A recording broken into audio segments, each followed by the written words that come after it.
It is a proud franchise, but one that is without a championship, without a legacy, but without a doubt, it is determined. Determined to get respect. Don't you ever talk about me!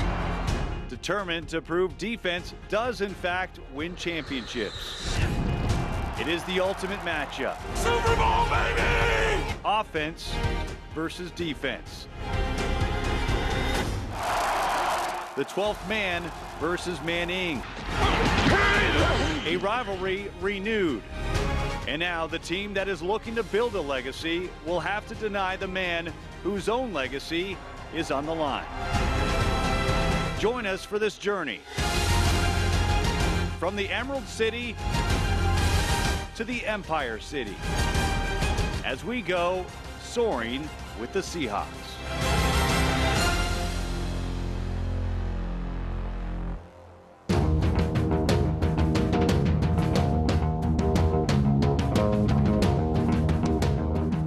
Folks, we have made it. The Seattle Seahawks' dream season has taken them now to the city that never sleeps for Super Bowl 48.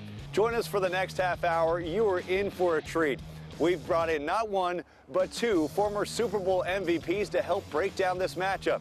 Plus, former Seahawks quarterback Dave Krieg will talk about his experience playing in that old rivalry between the Broncos and the Seahawks in the AFC West. Now, before we get to that, well, let's break down the week that was in Super Bowl week. It all started when the Seahawks arrived on Sunday, and now the team is on the verge of joining that very exclusive club that is of Super Bowl champions.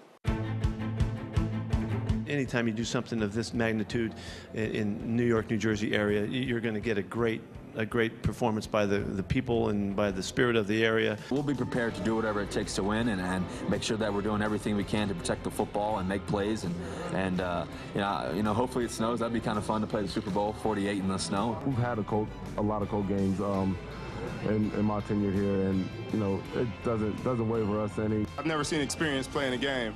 So, you know, we don't worry about things like that. We didn't have any experience in the NFC Championship either, and we were fine there. We always got something to prove. We play with a chip on our shoulder week in and week out, and you know, it's cool for us if we fly under the radar.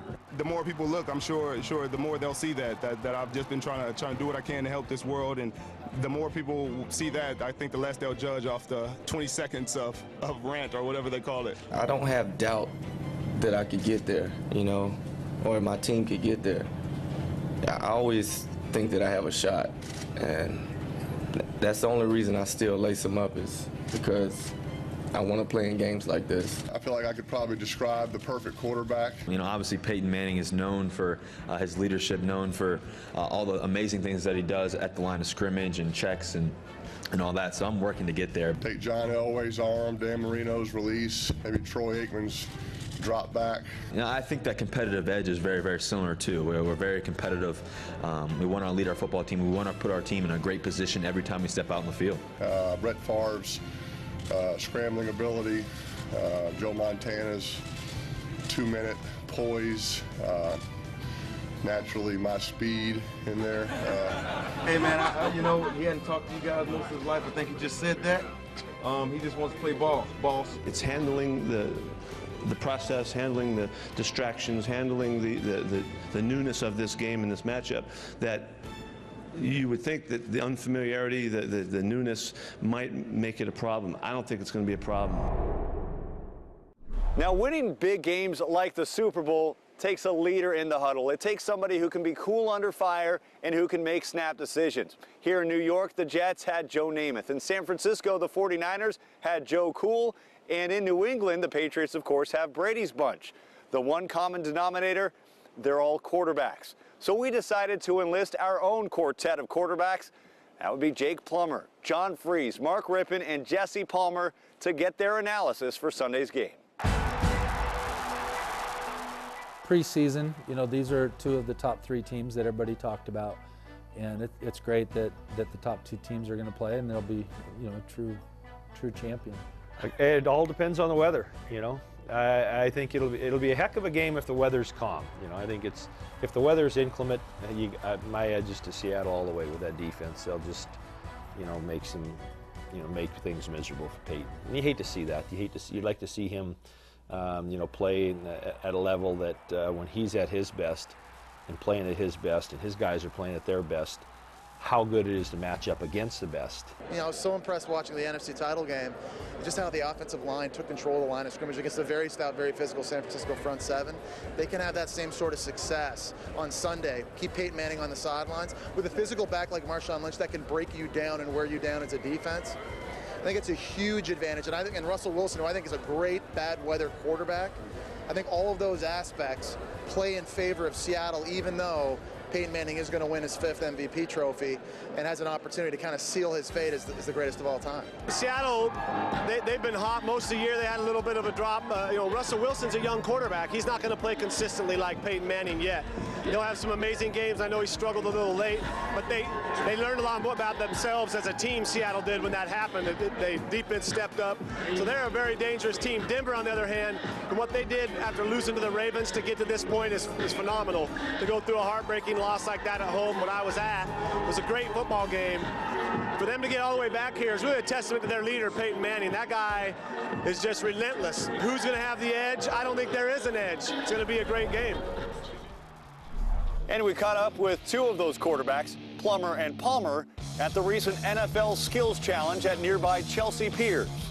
We'll go one-on-one with 1997 Super Bowl MVP Terrell Davis, who was also in that competition, coming up later in the show. Coming up on Soaring with the Seahawks, we go soaring with the Seahawk himself. We'll introduce you to Tama when we return.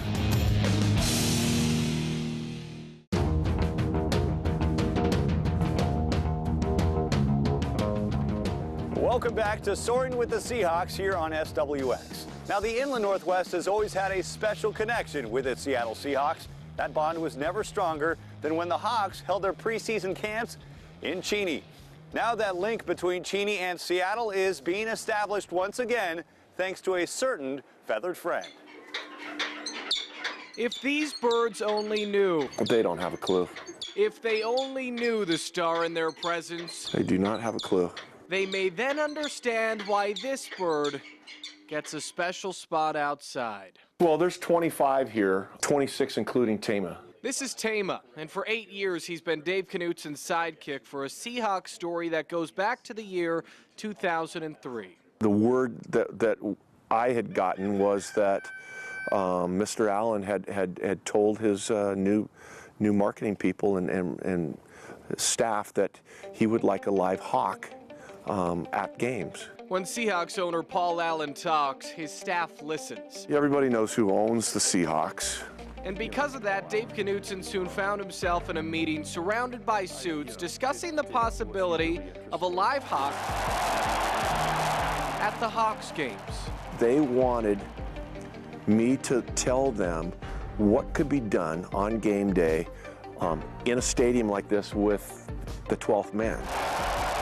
And I started just talking. What if we had the tunnel, and we had the hawk in the tunnel, and we had the smoke billowing in the tunnel, and you hear a heartbeat. Boom, boom, boom, boom.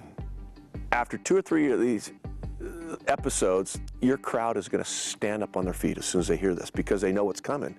And with the camera, zoom right in on the eyes of the hawk, through the smoke, and then have the hawk fly straight out at you. Your crowd's going to just pop and go nuts, and it's going to lead the team right out on the field. And it wasn't 10 seconds, and they all looked at each other. Okay, we're done here. That's what we want. I took it as a challenge that, hey, I could do this. And now, after more than a decade, it's absolutely fair to say that Dave's delivered on his promise to Paul. Every home game for the past 11 seasons, Knutson's been a staple on the sideline as his birds lead the Hawks on the field. 2 of them have helped the team, one named Tama and one named Faith. I used to run out of the tunnel with her on my fist. Faith retired in 2004, and then Tama took over. In 2006, he led them to their first Super Bowl appearance, and now this year, they're back in the bowl. This is our year, baby! Dave Knutson took only one day to convince Seahawks staff they needed this new leader in 2003. A handshake agreement ended their meeting, And from there, this incredible journey simply took off.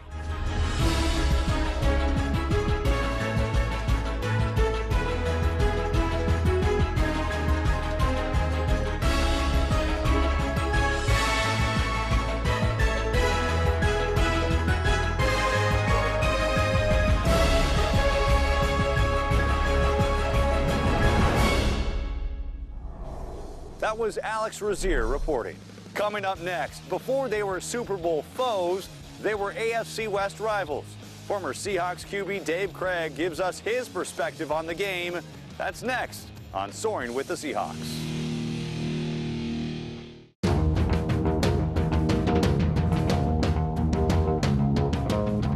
And welcome back to Soaring with the Seahawks. And look who decided to stop by the show. Dave Craig, thanks for dropping by. Thanks for having me, Sam. This is awesome, folks. You know him from way back when. It wasn't so long ago, but in the 1980s, this rivalry between the Broncos and the Seahawks was unbelievable. Division foes in the AFC West. Bring us back a little bit. Obviously, you want to go down memory lane a little bit. Well, there's some games, you know, our first playoff win was against the Broncos. We had some great games at Mile High Stadium against John Elway and that great defense that Carl Mecklenburg and Dennis Smith.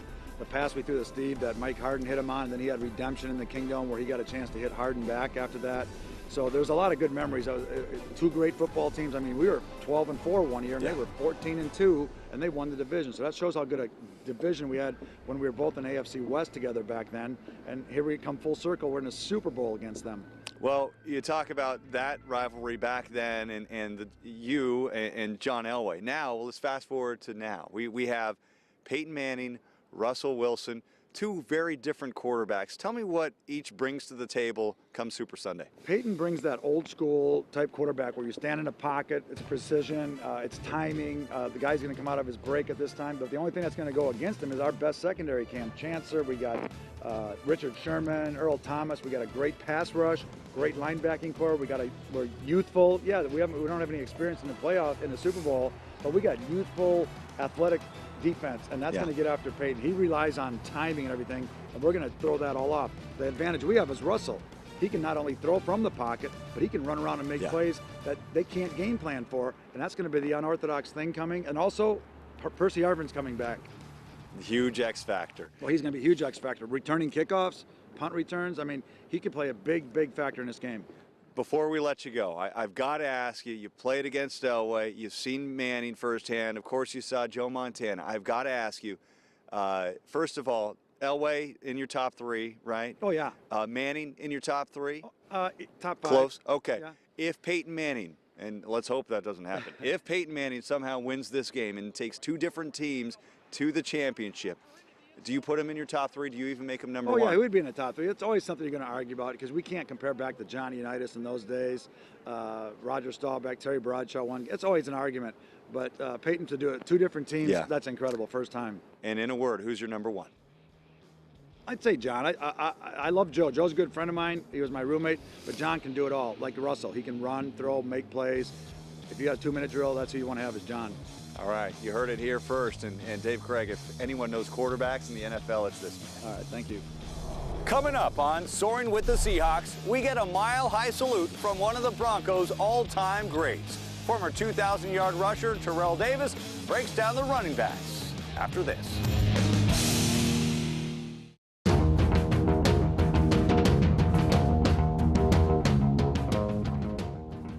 Welcome back to the Big Apple. The Seahawks are soaring to new heights this season in the shadow of a city known for its towering skyscrapers. Chief among them, this beauty, the Empire State Building at 103 stories tall. Now, one of the big stories in the Big Apple before the big game is going to be the running backs. Starting with Marshawn Lynch for the Seattle Seahawks. Over the last 3 years now, he's rushed for over 3,000 yards while scoring 35 touchdowns. But let's not forget about the Denver Broncos. Monty Ball and Noshawn Moreno combining for nearly 1,600 yards on the ground to go with 14 TDs. Speaking of TDs, we caught up with Terrell Davis, the former Bronco great, to get his take on the RBs. And we'll start with beast mode, and I mean, you know what you're going to get with them. They're going to run the ball and make you stop that run with him. He's just so he's so tough to defend because he's not a guy that if you hit him, he's going to stop coming at you. You love to have that as in your arsenal if you're the Seattle Seahawks. On the flip side of the ball, you have Sean Moreno or Monty Ball, whoever they're going to play, and they do it a little different.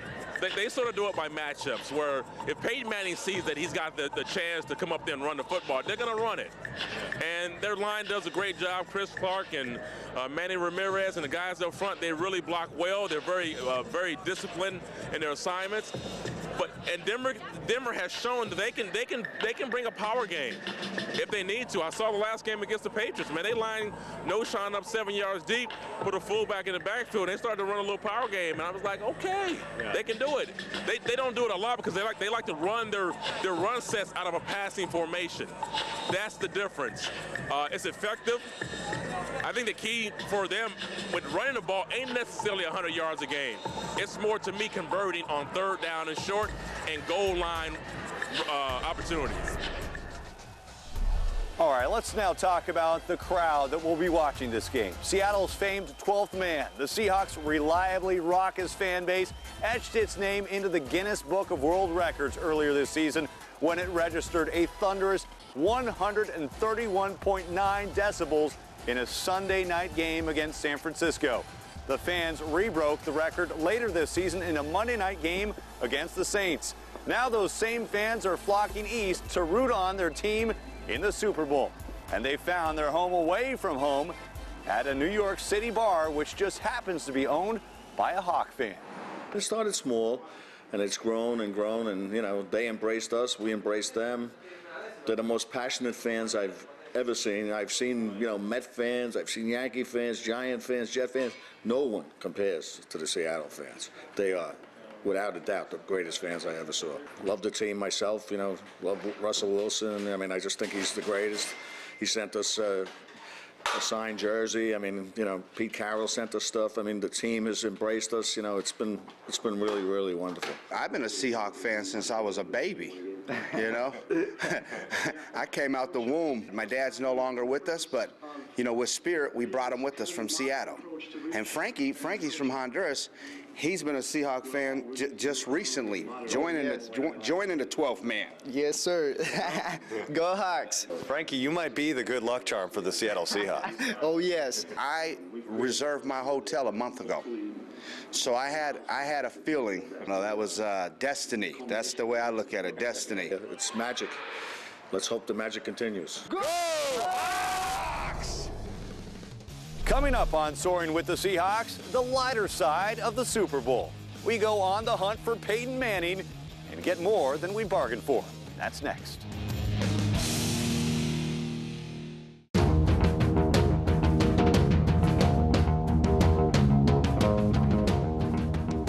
Now, this whole Super Bowl thing is entirely new to this group of Seattle Seahawks. When you look up and down this roster, not a single player has any Super Bowl experience. So when you think about that, the legendary and yet infamous Media Day is entirely new to this flock of Hawks. Welcome to Media Day, folks. All right, we're on the lookout. We are on the hunt for Peyton Manning. I mean, is that him? Nope, that's not him. Appreciate that. We found Peyton Manning. Right over here, right over here. Oh yeah, nope, we found Waldo. Good job. Mr. Manning.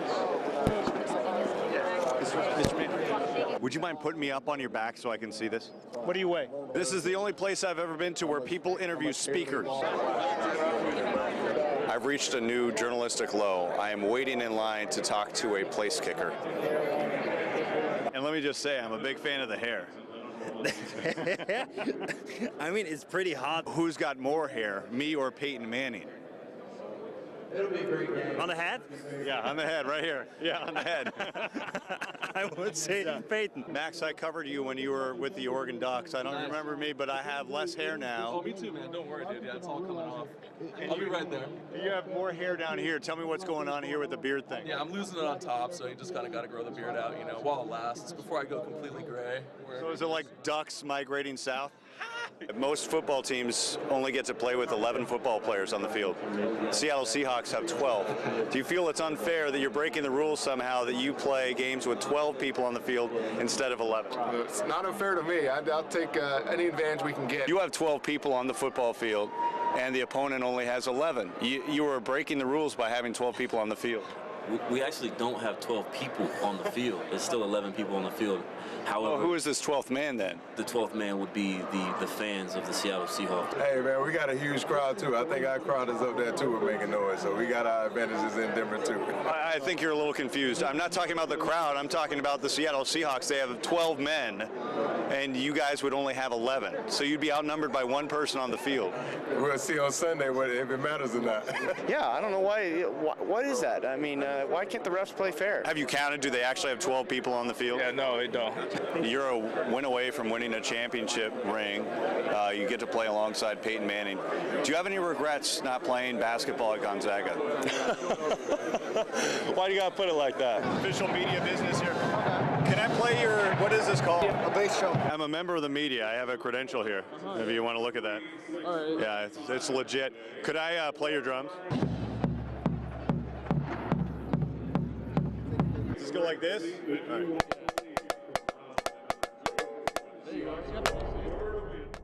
And these Seahawks have certainly marched to the beat of a different drummer all season long, from Marshawn Lynch's Skittles to the Legion of Boom and Richard Sherman. Here's to hoping now the Seahawks can drum up another win on Sunday in the Super Bowl. For photographer Josh Godfrey here in New York City and editor Jordan Caskey back at home in Spokane, I'm Sam Adams saying so long and go Hawks.